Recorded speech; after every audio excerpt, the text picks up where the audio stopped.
Bonjour à toutes et à tous. La question du jour. Après un voyage à risque dans la Méditerranée, les migrants ne sont pas les bienvenus dans les pays d'Europe. De nombreux migrants qui mènent une vie précaire dans leur pays ou qui vivent à la rue sans abri s'embarquent en affût sur le chemin de l'Europe dans l'espoir d'avoir un avenir meilleur. Cependant, la réalité est souvent différente et la plupart ne sont pas conscients des défis qu'ils doivent relever avec l'arrivée dans les pays Schengen. Lorsqu'on quitte son pays pour se rendre en Europe, il faut d'abord penser à sa situation dans son propre pays. Plusieurs personnes rêvent venir vivre dans l'un des pays Schengen. Les personnes qui passent par l'ambassade pour obtenir le visa d'entrée dans l'espace visa Schengen rencontrent des difficultés pour obtenir la carte de séjour qui permettra de vivre, de travailler. Il y a tout un dossier à fournir et le dépôt, c'est sur rendez-vous, au moins 6 à 1 an d'attente. Dans le dossier, il faut avoir un domicile fixe, un passeport avec visa Schengen, acte de naissance authentique, la décision de l'Office d'immigration internationale avec une visite médicale, des photos d'identité et la raison pour laquelle vous demandez la carte de séjour, etc. Le visa est livré par l'ambassadeur ou le consul général qui est un permis d'entrée pour accéder à l'espace Schengen. Il permet aux ressortissants étrangers d'effectuer un séjour de 90 à 190 jours pour une période maximale dans l'espace de Schengen. Les voyageurs sont obligés d'obtenir un visa Schengen court séjour et long séjour. Visa touristique pour visiter les pays de l'espace Schengen. Le visa d'affaires pour des réunions, conférences ou événements professionnels. Visa d'études de courte durée. Visa familial ou amical. Visa événements culturels ou sportifs pour participer à des compétitions ou festivals.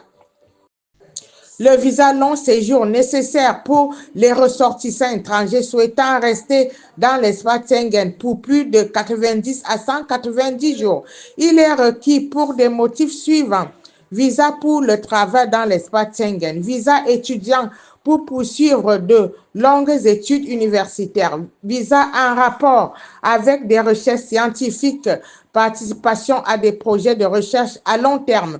Visa regroupement familial pour venir joindre un membre de sa famille résidant dans l'un des pays Schengen. Visa installation permanente pour intention de s'établir durablement pour des raisons personnelles ou professionnelles. Liste des pays de l'espace Schengen pour voyager librement avec une assurance. Allemagne, Autriche, Belgique, Bulgarie, Croatie, Danemark, Espagne, Estonie, Finlande, France, Grèce, Hongrie, Irlande, Italie, Lettonie, Liechtenstein, Lituanie, Luxembourg, Malte, Norvège, Pays-Bas, Pologne, Portugal, République tchèque, Roumanie, Slovaquie, Slovénie, Suède, Suisse. Parmi ces pays, certains ne font pas partie de l'Union européenne, mais sont bien dans l'espace Schengen. Islande, le Liechtenstein, la Norvège et la Suisse. Pour vivre dans l'un des pays Schengen, on peut aussi faire le processus de dossier de demande d'asile ayant un passeport en cours de validité. Cette demande est difficile et complexe, prend plusieurs mois, bien qu'officiellement, il faut remplir les mêmes conditions pour obtenir la carte de séjour, mais il y a d'autres démarches qui s'ajoutent. Le bureau fédéral implanté sur place au pays envoie des personnes pour enquêter les informations figurant sur la demande d'asile et si celle-ci s'avère fausse, vous recevez un refus et une autorisation de quitter le territoire Schengen. Certains migrants de la rue peuvent être arrêtés par les autorités en Europe et envoyés dans leur pays s'ils n'ont pas droit à l'asile ou s'ils sont entrés illégalement sans visa valide, dont les rescapés naufragés. Chaque année, le pays Schengen expulse plusieurs migrants des rues et demandeurs d'asile. dans des journées et aux informations télévisées des pays Schengen. La migration est un sujet qui est toujours la une.